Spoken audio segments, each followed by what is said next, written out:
Hi everybody, I'm John Rivera and I am with Greg Fose, and if you are a real estate agent, real estate investor, or even have a passion for real estate, you're going to want to stay tuned for the Learn and Grow series with Greg Fose.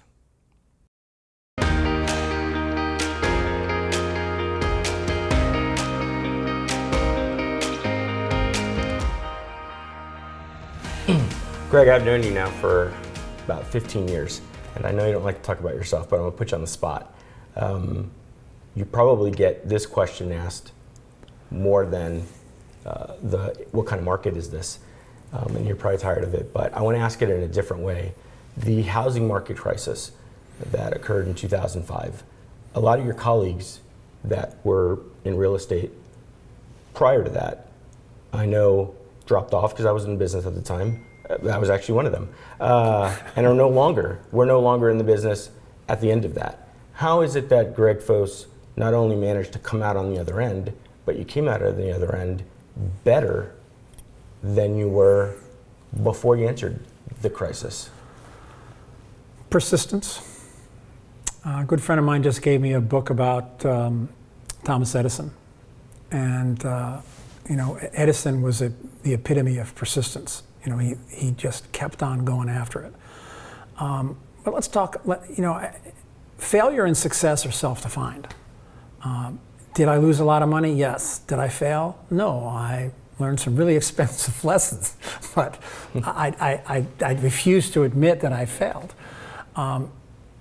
Let's talk about a photographer that is attempting to take that perfect picture.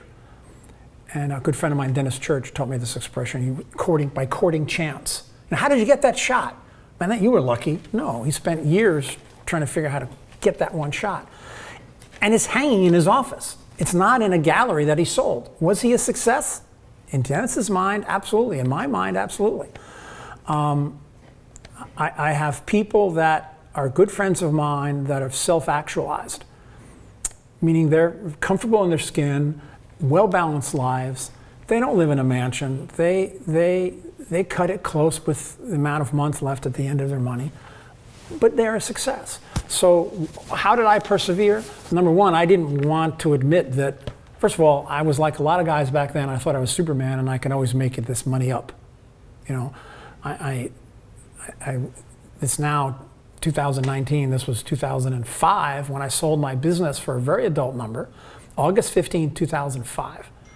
That's when inventory took off like this and sales went down like this. We don't know that until we got over here and started to look back. We didn't know that the crash was August of 2005 when it happened. We didn't know that till we went forward and looked back. So I kept on moving. I assumed that the actions that I had taken were having the predicted outcome, even though they didn't. So I kept on moving forward. And this gets more to answering your question, even though I didn't admit failure, I had to shrink everything. I sold my house. I had a gorgeous house on the river. I sold that. We actually rented for 1 year, and then one of the developers that we handled their exit strategy for their condos, I moved into one of those condos. I don't know how to do anything but keep on working and go forward. And persistence is a big part of that. The second thing is that if I wasn't an optimist, I wouldn't know what I'd be. And sometimes it drives my family crazy, but don't worry, it'll work out. I'm a believer. I had cancer. I'm a cancer survivor. And a good friend of mine, there was a customer, John Sullivan. He's actually the guy that had me handle his exit strategy on Parkside at Rivers 4, gave me the book, The Secret. And if you believe it, it's true. If you believe it and you live it, it will happen. And I've actually coached people that couldn't sell their house. I say, you know what? Start moving out. Well, we can't till we sell this house. Start packing, start believing you're going to move into work. And that's how I got through. I believed it. This isn't a question, but I will say, Greg does practice what he preaches. I remember something you said to me. I said I know you personally, and I remember you gave me a quote from Denzel Washington that I actually wrote down. You said, ease is a greater threat to progress than hardship. So keep learning, keep moving, keep growing. See you at work. You told me that. You probably don't remember telling me that. No, I don't. You told me that. I wrote it down. I love that quote, and it really coincides with what you just said. So yeah, look, when we were all making money, when you were making money, I was making money. I had one work where I sold 12 properties in 1 week. I thought I was Superman. You know, well, this is not going to end. I just wouldn't believe it. Mm-hmm. And so I was fortunate in that when I sold my business, I sold it because my partner thought we were selling condos. We started selling condos at 169. That same condo, 16 months into the project, we're selling for $300,000. That's kind of frothy. And our costs had not gone up proportionally. I said, you know what? I'd be happy if you stroke me a check for $10 million. I'm out of here. And that's what I did. Unfortunately, I got 10% of that. I never saw the balance of it because the market crashed. Well, hang on to that. We're gonna piggyback off that market crashing. I know I've always wanted to ask you this question because, like I said before, I was actually in the business at the time. You've written quite a bit. You've written extensively about this crash in some of your articles.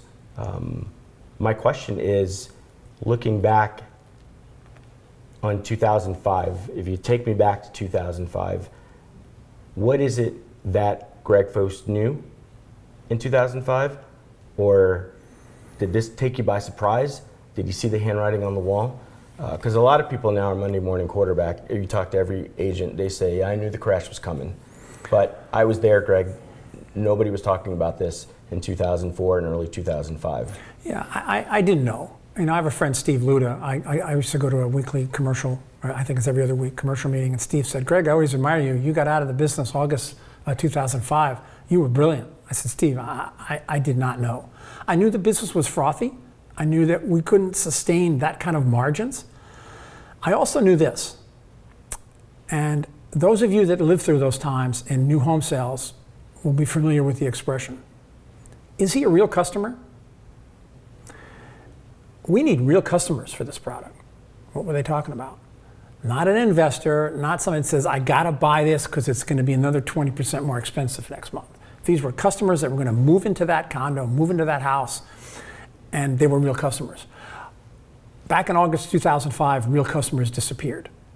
And there were the latecomers to that excitement got hurt the worst because they, you know, did I lose money on deals during that time? Absolutely.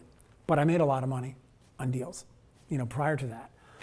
The latecomers didn't have the luxury of, you know, dollar averaging. They, you know, shortly after that, if I listed a home and said, when did you buy this? They'd say 2006 or 7. I'm going, oh, you know, because people have that endowment, that effect that they paid for something, they think that's what it's worth. Hi, this is Greg Fost. If you have a passion for real estate, you want to learn, you want to grow, stay tuned and watch more of these videos, and do me a favor and click like in the link below. I always love comments from my viewers. If you've got questions or you want to set up a meeting with me, or better yet, you want to become part of the Fost Real Estate team, message me.